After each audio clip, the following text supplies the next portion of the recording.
All right, this time I'm looking at arrays. Now, arrays in C Sharp are basically think of it's instead of being a single variable, it's a whole box of variables, a whole box of kittens, basically. So the easiest way to really to start to understand this sort of stuff is to look at how it's done, and then to sort of I'll start talking about the pieces. So in this case, I'm going to start with a string. The square brackets indicate that it is an array, and I'm going to name this array. When I name my arrays personally, I tend to choose a plural so that I know that it's more of that type. And it's just a simple visual key, mental key to go, oh yeah, it should be like this. Now, once the array is declared, this new statement, this new string, open bracket, close bracket, and then the curly braces, is really going through and saying, okay, now I'm going to implement a new array and I'm going to start putting stuff in there. There are actually a couple of different ways of defining arrays. Yeah, but I'll go through each of these as examples so you can see what I'm talking about. So the first is this array of strings, and I'm going to annoy the Three Stooges here because we have Larry, Curly, and Moe, and with a semicolon. So here the array is defined with three elements: Larry, Curly, Moe. Pretty easy. Then, of course, we look at, say, scores, such as a high score table, new int, blah, blah, and we put in some high scores there. So 97, 92, and 81, say, as an example. All right. So you can see how that they're allocated, labeled out here. I put spaces around them so they're clearly easier to read and go through and correct my few mistakes.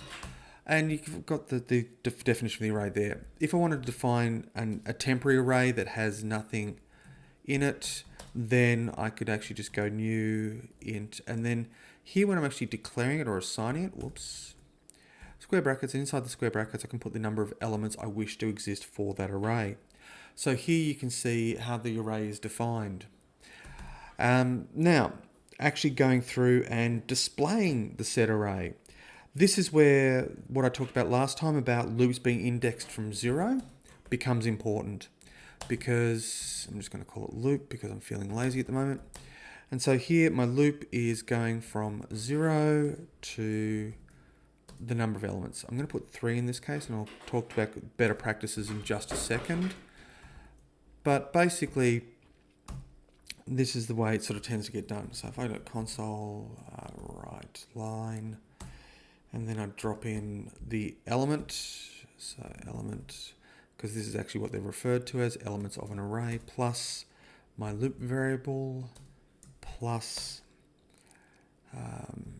is add players, square bracket, no, I keep doing round brackets, I must, yeah, okay, loop, not lop, wonderful. All right, so there it is. All right, this is a pretty simple statement. So that way it should go through and display each one. If I run this, it will work quite... It should just display all the names. Yep, element 0, 1, 2. So the way it's allocated in computer memory is where you put in a variable name. The variable name basically refers to an address space in the computer's memory. And this means that element 0 is at that piece of memory. Element 1 is one string along in that sequence. And then element 2, of course, is another one along. So it knows where these elements start and end.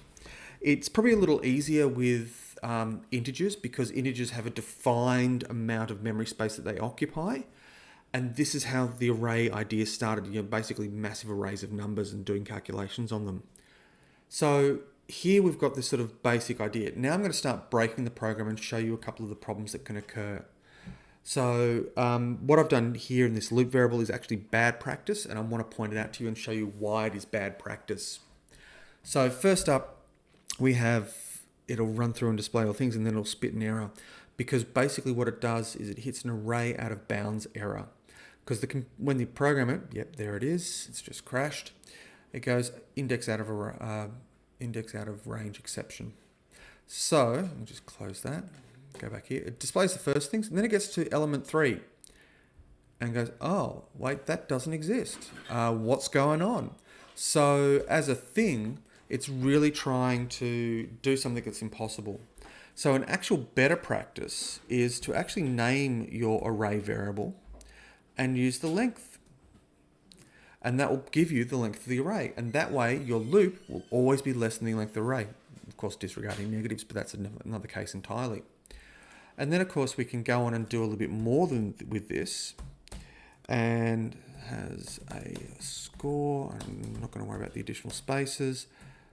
Scores, open bracket, open bracket, loop, close bracket, and I've spelled scores wrong, so scores. All right, and this one, when you run it, should actually spit out all their scores from the score table I did. Yep, there it is. Whoa, okay. But you can see the basic idea is here.